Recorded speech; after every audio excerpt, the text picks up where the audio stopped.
नमस्कार, मैं हूं डॉक्टर प्रीति। मैं एक प्रैक्टिसिंग फिजिशियन और कंसल्टेंट हूं गुड़गांव में। आज मैं इस वीडियो में बात करूंगी स्ट्रोक के बारे में। स्ट्रोक का इंसिडेंस इतना ज्यादा इंक्रीज क्यों हो गया है, क्या क्या रिस्क फैक्टर्स रहते हैं, क्या क्या कारण रहते हैं जिसकी वजह से आपको स्ट्रोक होने का खतरा रहता है, क्या क्या प्रकार होते हैं स्ट्रोक के। तो स्ट्रोक जो होता है इसमें बेसिकली क्या है, आपका ब्लड फ्लो जो है ब्रेन में वो कम हो जाता है।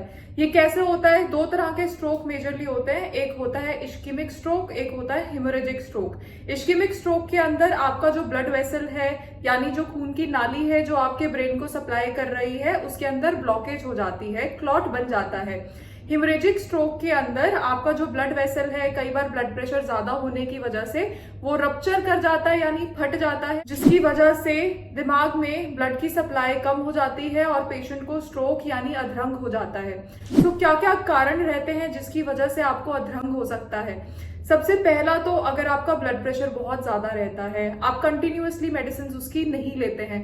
बहुत सारे पेशेंट्स जो मैं देखती हूँ वो बोलते हैं कि हमें ब्लड प्रेशर है बट उसकी वजह से कोई प्रॉब्लम नहीं है, ना तो सिर में दर्द होता है, ना चक्कर आता है, कोई भी प्रॉब्लम कोई भी परेशानी नहीं होता है। तो देखिए, ऐसा जरूरी नहीं है कि अगर आपको ब्लड प्रेशर है तो उसकी वजह से आपको हेडेक होगा, चक्कर आएंगे, घबराहट लगेगा। इनफैक्ट बहुत सारे पेशेंट्स तो ऐसे आते हैं जो बोलते हैं कि हाँ, आज मुझे चक्कर लग रहा था, हेडेक लग रहा था, मुझे लगा कि ब्लड प्रेशर ज्यादा होगा तो मैंने दवाई ले ली, बिना देखे ही बिना जाने ही। तो हेडेक के भी बहुत सारे कारण रहते हैं, ऐसा जरूरी नहीं है कि हेडेक है तो बीपी ही हाई हुआ है। अगर आपको ब्लड प्रेशर की प्रॉब्लम रहती है तो अपना बीपी का दवाई जरूर लें ताकि आगे आप हार्ट अटैक, स्ट्रोक और बहुत सारी और होने वाली बीमारियों से बच सके। ब्लड प्रेशर हाई होने की वजह से आपको इश्केमिक और हेमोरेजिक दोनों तरह का स्ट्रोक हो सकता है। फिर दूसरा रीजन रहता है अगर आपका लिपिड प्रोफाइल डिरेंज्ड है, हाइपरलिपिडीमिया यानी कोलेस्ट्रॉल, ट्राइग्लिसराइड ज्यादा रहता है, आप फिजिकली इनएक्टिव हैं, एक्सरसाइज नहीं करते हैं, आपको डायबिटीज की बीमारी है, शुगर बहुत ज्यादा होने की वजह से भी आपके शरीर में बहुत सारी प्रॉब्लम्स आती हैं। इसीलिए बहुत जरूरी है, हम यूजुअली पेशेंट्स को बोलते हैं आप शुगर की दवाइयां अपना टाइम से लें। फिर एक रीजन जेनेटिक्स भी रहता है। कुछ लोगों में क्या है कि उनके बॉडी में कुछ ऐसे केमिकल्स, ऐसे हॉर्मोन्स ज्यादा बनते हैं जो कि आपके ब्लड को गाढ़ा करते हैं, खून को गाढ़ा करते हैं। कुछ लोगों में जेनेटिक म्यूटेशंस होती हैं, कुछ लोगों में कुछ विटामिन डेफिशिएंसीज होती हैं जिसकी वजह से ये प्रॉब्लम्स होना शुरू हो जाती है। विटामिन B12 जो मैं सब लोगों को बताती हूँ, विटामिन B12 डेफिशिएंसी को ट्रीट करना बहुत ही ज्यादा जरूरी है। इसकी वजह से बहुत सारी प्रॉब्लम्स आती हैं। हाथ पैरों में सुनपन लगता है, झंझनाहट लगती है, थकान लगती है, लोगों को मेमोरी लॉस होना शुरू हो जाता है जल्दी।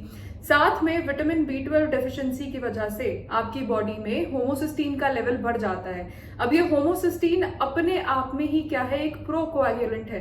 प्रोकोएगुलेंट का मतलब होता है कि इसके ज्यादा होने की वजह से आपका जो खून है वो ज्यादा गाढ़ा रहता है। फिर कुछ और रीजंस जो आपके खून को गाढ़ा करते हैं वो है कई बार डिहाइड्रेशन, खासकर अगर बच्चे हैं, बच्चों में डिहाइड्रेशन हो रही है, बहुत ज्यादा एक्सरसाइज करके आए हैं, उसके बाद पानी वानी अच्छे से नहीं ले रहे हैं, तो उनकी किडनीज की ब्लड वेसल्स में जो वेन्स होती हैं जहां पर ब्लड फ्लो जो है, प्रेशर बहुत ज्यादा नहीं होता, वहां पर क्लॉट्स बन जाते हैं। कई बार अडल्ट्स में भी ब्लड वेसल्स में क्लॉट बन सकता है, कई बार कुछ इन्फेक्शंस की वजह से क्लॉट्स बन सकते हैं। तो ये डिहाइड्रेशन की वजह से क्लॉट्स बनते हैं, ये यूजुअली आपकी आर्टरीज में नहीं होके आपकी वेन्स के अंदर बनते हैं। हाइड्रेशन बहुत ज्यादा जरूरी है। आप लगातार टाइम से 2.5 से 3 लीटर पर डे पानी जरूर पिएं। फिर दूसरा जो रिस्क फैक्टर रहता है वो है स्मोकिंग। स्मोकर्स में भी देखा गया है कि उनको स्ट्रोक के चांसेस ज्यादा रहते हैं। स्ट्रोक के अलावा स्मोकर्स को लंग्स में प्रॉब्लम होती हैं जैसे COPD, chronic obstructive pulmonary disease, interstitial lung disease, lung cancer का रिस्क ज्यादा रहता है।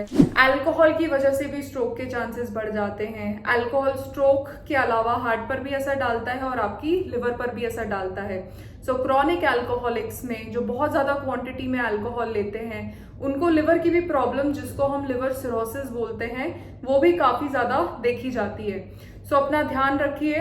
बहुत सारी चीजें हैं जिनको आप बहुत अच्छे से कंट्रोल कर सकते हैं। बीपी की दवाई टाइम से लीजिए, फिजिकली एक्टिव रहिए, कम से कम 30 to 45 minutes daily brisk walk या फिर कोई भी एक्सरसाइज एरोबिक फिजिकल एक्टिविटी जरूर करें। स्मोकिंग, अल्कोहल जितना हो सके उसे कम करने की कोशिश करें। अपना डायबिटीज का प्रॉपर इलाज कराएं, मेडिसिन लें और उसको सही रखिए।